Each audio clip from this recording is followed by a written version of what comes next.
Yeah, church will be our at the bar and at the Juma dear so I will block to media mess of self like it. We are washing a year videos ne a day and my young cousin to say. Now say a year in Sembi is circulating ever a Chief Justice say ye in free war a busy a whole lot and whom a year demonstration. And yeah, for the ago, I was some said to say, Measure and some for Asan Eliki stating, not just say young Koji and Sandy Bimba, we are a giant agent chair, or your commerce session. I say now wash it, now I like it, and so a day, am I Yamura and Samuel the Empire. Look, what I have to say is this. If you remember, I was here on this platform when the first petition was brought against the Chief Justice. And I'm going to say it again. It's a foregone conclusion. It's done. The Chief Justice is gone. There will be a new Chief Justice, let me say, by the end of the year. It's gone. It's complete. I don't understand. You spoke to the process, the committee. I'm just saying that the process, watching all the leaflets and watching everything going on, this Chief Justice is gone. She's out. She's not going back to her office. Maybe she's going to be just to pack her things if she didn't pack all of them. But as the Chief Justice, it's done. It's finished. Oderana is gone, complete. She's not coming back as a Chief Justice. One of the first things is that, unfortunately, something tells me deep down, His Excellency the President of the Republic of Ghana didn't want to go down this path. What deep down I believe that this Chief Justice has become a victim of circumstances. I don't understand. She is a means to an end. The end is to get rid of the EC boss and all her deputies. Who told you that? Again, I'm reading the political leaflets. You said I'm a political scientist, so I observe, I watch, I analyze, I see these things. So that's the means. Now, there are hawks in every political party have what we call hawks and maybe doves. And then you have those in the middle. The hawks want everything extreme, the doves are and then those in the middle. I want to believe that in this debate on these particular issues, the hawks within the NDC and the government have won. And they've been able to convince the president. They've won. Because I don't think that His Excellency the President will want a removal of a Chief Justice to be part of his record. He's done so much for the governance of this country. He has been on all arms of this government. From I hear he was once an assemblyman all the way to MP. What you hear he was? Oh, he was. So what I'm saying is that he has invested a lot of his adult life in the governance of this country, and I don't think this is what he wants to be the main thing right now. If you look at the amount of space, and if you look at the amount that has been discussed from this, I don't think this is what he wants. So personally, I want to believe that the Hawks have won him over, and that the process is that it is a means to an end, and that the end here is that get this man. So this woman genuinely, the Chief Justice, doesn't deserve this. But then again, it's politics. Everything here, everything we are trying to see about going to court and about coming to no, that is politics in action. Right there is politics, because you are seeing that the weaponization of the legal process to achieve a political objective. That is what is happening. What do you mean by weaponization? There were suits that were put before the president. Yes. And based on what the Constitution indicates, and petition, and then the precedent that has been set by his predecessors, he just did the same. I'm saying good. Yes. I'm saying that fortunately the president in the matter of Charlotte Osei also said he was a conveyor belt. That's the next point. So John Dramani Mahama, I perceive, was just a conveyor belt. That will actually lead me to where I was going with this. The whole argument seems to be this. If you watch it now and you watch carefully, it's like blah blah blah Charlotte Osei, blah blah blah Charlotte Osei, blah blah blah Charlotte Osei. Charlotte Osei was removed, so this one has to be removed. Blah blah blah Charlotte Osei has been removed. So it made it look like there is no other defense. That once that has happened, is going to be in public policy analysis. We call it path dependency. It's a theory called path dependency theory. That says that confronted with any problem, policymakers look to the past. That history matters. They see what happens. That whenever they have to look at this, Pearson and Komoge have said that, look, you have to look at that mostly, especially when it's a challenging issue. It has never happened before until Charlotte Osei happens. And once that happens, a Pandora's box has now been opened. And that Pandora's box is that because Charlotte Osei was removed, Precisely because those processes were invoked to remove her. This woman too has gone. Before Charlotte said there was the commissioner for the... You are just confirming what I'm saying. You are just confirming what I'm saying. You are just confirming the theory. Yes, you are just confirming what I'm saying. System of the political environment. Aren't actions taken by duty bearers based on precedents and past events, as well as what the tenets of the law do indicate? And I've just told you that. We studied that when they were called path dependency. Why do you say it is politics? But that is politics. The decision to do... Look, if the decision to remove Charlotte was political. It was political. Okay. The decision to remove that one is political because ultimately... So does it mean that it was premeditated? What I'm saying... Of course, you didn't just wake up and remove her. Somebody sent a petition, you looked at it, you premeditated, and then you remove her. So it was premeditated? No, you send a petition, I read the petition, then I act on it. I've premeditated on it. I don't know what you are premeditated. So was it premeditated? The decision to remove Charlotte define premeditation. What do you mean? I don't know.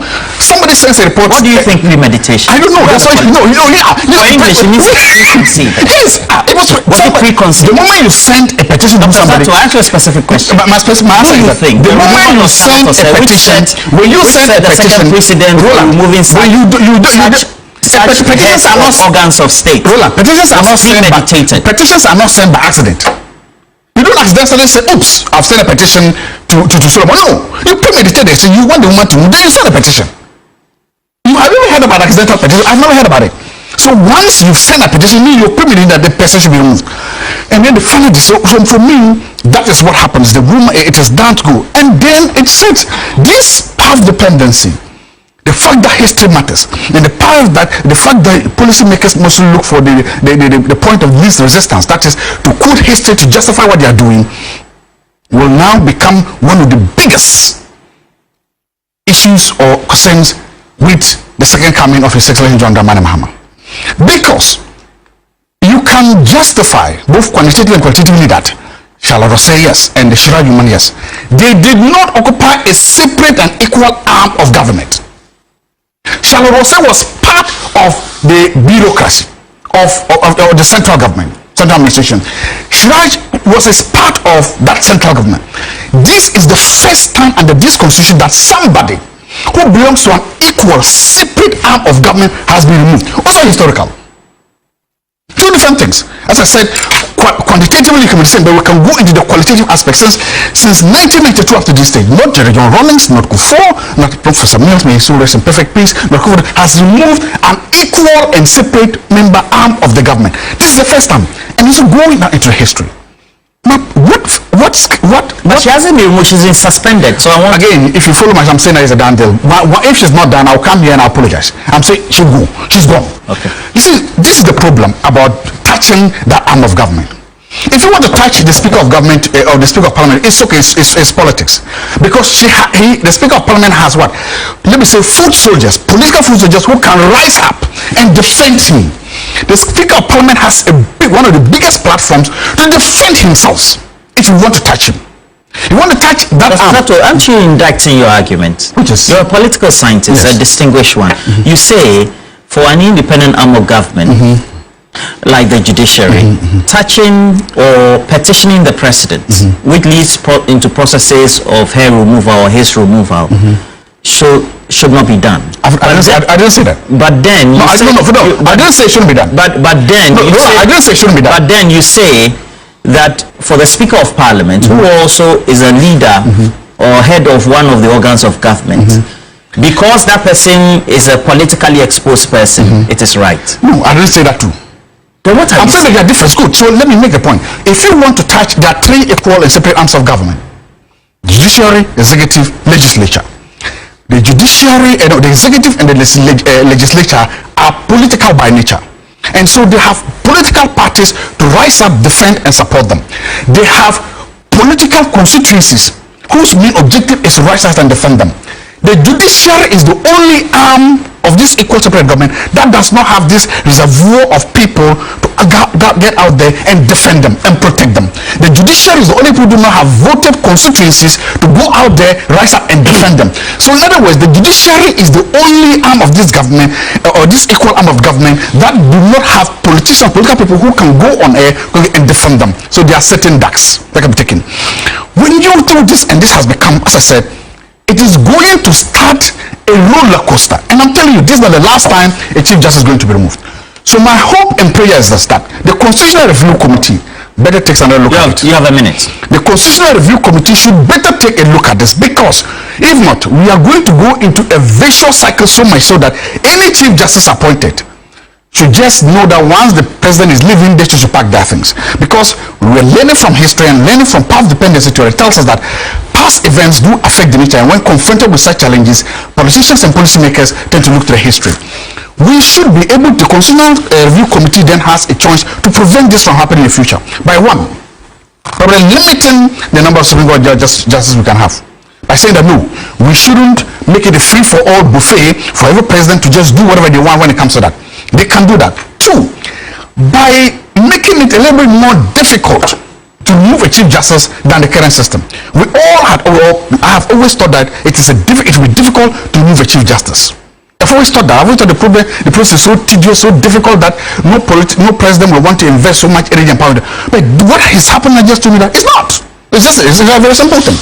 Very simple. Petition, pam, pam, pam, and it comes. I think we should find a way. How is it pam, pam, pam? The thing has gone through process. Say pam, pam, pam. The processes are pam, pam. That's what I'm saying. Okay. It's going to take less than 4 months to remove a Chief Justice from office. Now, how do you want it to take 4 years? No, I want it to be more. To be difficult, more difficult. But it is difficult. It's not. That's why you petition, you go to the Council of State, you come back. You're right. I'm saying that the Council of State is inherently a politically biased institution. Okay. Most of them appointed by. So you see, that's what I'm saying. If you look at the political position, they've always been elected. Some of them, some of them appointed. The 16, the 16 of which, but currently, if you look at them, most of them are politically exposed to. My point is that body is politically biased towards a ruling government. Towards a ruling government. I'm not saying towards an incumbent. So what you don't have is that somebody who is by look. Imagine that somebody that decides something. You're going to bring a new justice. Imagine every month we receive a petition to remove the new justice that will come. Just imagine somebody decide that I'm going to be naughty. I'm going to be frivolous. Every month he's going to send a petition to the president to get the new Chief Justice removed. You see what is going to happen here? So I'm saying that this is a done deal. It's gone. It's completely there's no coming back for the Chief Justice. But going forward, the Constitutional Review Committee has a lot of work to do to make sure that we don't continue going through this vicious, opaque cycle. Okay.